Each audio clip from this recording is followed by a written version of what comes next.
मेरा नाम शिवानी गर्ग है। आज हम एक ऐसे अवार्ड के बारे में बात करने वाले हैं जो सेंट्रल गवर्नमेंट द्वारा कंडक्ट कराया गया है, जिसका नाम है नेशनल यूथ अवार्ड। आज मैं आपको इसके बारे में बताने वाली हूँ। यह अवार्ड किन किन व्यक्तियों को दिया जाता है, इसकी क्या क्या एलिजिबिलिटी है, कौन कौन व्यक्ति ऐसे हैं जो यह फॉर्म नहीं भर सकते हैं और उसमें कैसे कैश प्राइज है, क्या क्या इसकी गाइडलाइन है, और आज हम इन सब के बारे में बात करने वाले हैं। तो आइए चलते हैं, इस फॉर्म को भरते हैं कि आज यह फॉर्म कैसे भरा जाएगा।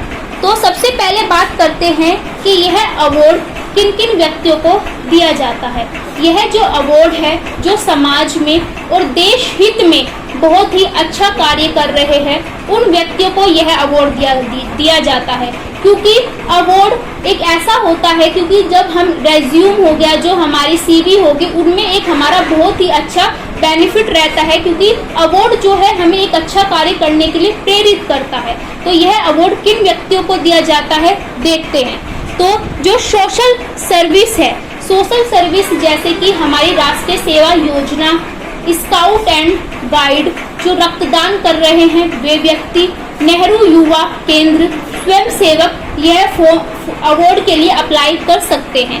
इसके साथ ही health, culture, promotion of women's rights, art and literature, tourism, traditional medicine, active citizenship, community service और स्पोर्ट्स एंड एकेडमिक, जो हमारे खेल कूद के जो व्यक्ति है वह भी इसमें अप्लाई कर सकते हैं। जो हमारे वुमेन्स राइट्स है, जो उनके लिए लड़ रहे हैं, वह भी, उनको भी यह अवार्ड दिया जाता है। और इसके साथ ही अब हम देखते हैं कि इसकी एलिजिबिलिटी क्या है। तो एक जो एलिजिबिलिटी है यह दो तरह की है, एक तो इंडिविजुअल है और एक ऑर्गेनाइजेशन है। तो सबसे पहले वह जो है भारत का नागरिक होना चाहिए। इसके साथ ही उसकी जो एज है वह 15 से 29 वर्ष की होनी चाहिए।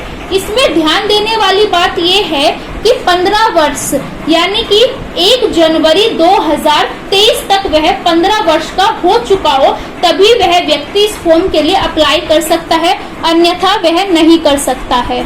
इसके साथ ही अब हम ऑर्गेनाइजेशन के बारे में देखते हैं कि उनके लिए क्या क्या है।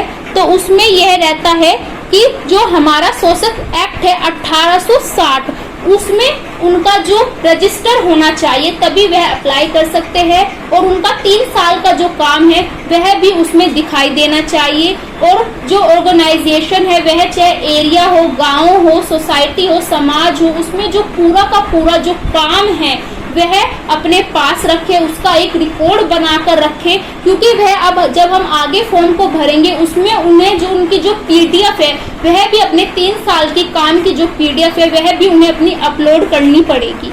अब आगे देखते हैं इस अवार्ड में कितने ऐसे अवार्ड है जो इंडिविजुअल और ऑर्गेनाइजेशन को दिए जाते हैं। तो सबसे पहले अगर हम बात करें इंडिविजुअल की, तो 25 ऐसे अवार्ड है जो इंडिविजुअल व्यक्ति को दिए जाते हैं, और ऑर्गेनाइजेशन में 10 ऐसे अवार्ड है जो ऑर्गेनाइजेशन, यूथ ऑर्गेनाइजेशन को दिए जाते हैं। अब इसके बाद बात करते हैं कि इसमें क्या क्या दिया जाता है इस अवार्ड में। तो इस अवार्ड में एक मेडल दिया जाता है, एक सर्टिफिकेट दिया जाता है और 1 लाख का कैश प्राइज दिया जाता है। ये इंडिविजुअल में दिया जाता है।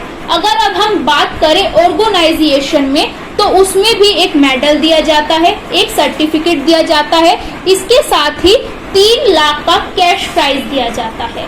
तो यह बहुत ही अच्छा अवार्ड है, आप इसके लिए जरूर अप्लाई करें। अगर आप 15 से 29 वर्ष के नहीं हैं तो आप और व्यक्तियों को प्रेरित करें, उन्हें बताएं कि आप इसके लिए, ये अवार्ड के लिए फॉर्म भर सकते हैं, औरों को प्रेरित करें। इससे उन्हें एक बहुत ही अच्छा अनुभव भी मिलेगा और साथ साथ में वह प्रेरित भी होंगे और उन्हें एक अलग मुकाम तक पहुंचने के लिए यह अवार्ड और कुछ करने के लिए उत्साह भी देगा। धन्यवाद।